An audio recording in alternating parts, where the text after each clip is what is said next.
शासकीय खरेदी केंद्रात सोयाबीन विक्रीसाठी बायोमेट्रिक आवश्यक. बोटांचे ठसे येत नसल्याने अनेक शेतकऱ्यांना अडचणी.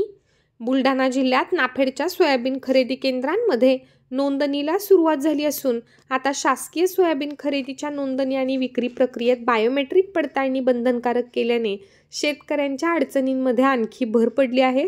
विशेषतः वयोवृद्ध शेतकऱ्यांचे बोटांचे ठसे न लागणे, सर्व्हर डाऊन होणे आणि तासनतास रांगेत थांबूनही नोंदणी न होणे या कारणांमुळे शेतकऱ्यांचा त्रास वाढला आहे. यापूर्वी नोंदणी प्रक्रियेला फक्त आधार कार्ड, सातबारा, बँक पासबुक झेरॉक्स ही कागदपत्रे लागत होती. मात्र आता पारदर्शकता आणण्यासाठी बायोमेट्रिक अनिवार्य केल्याने शेतकऱ्यांना अडचणीचं ठरत असल्याचं पाहायला मिळत आहे.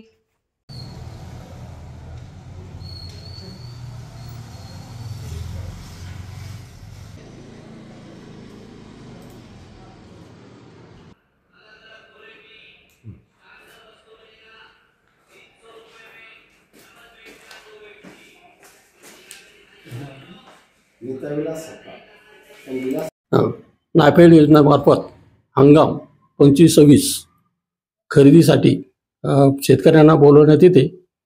तर त्या अगोदर त्यांचे ऑनलाईन आपलं त्यांच्याकडून 7/12, आधार कार्ड, बँकेचं पासबुक ओरिजिनल हे घेऊन आपण नोंदणीसाठी बोलवतोय. त्यावेळेस त्यांचा थंब घेऊन आपण त्यांची नोंदणी करतोय. त्यानंतर हे पूर्ण झाल्यानंतर शेतकऱ्यांना मेसेज पाठवून खरेदीसाठी केंद्रावर बोलवण्यात येते व त्यांचा माल मोजून घेण्यात येतो.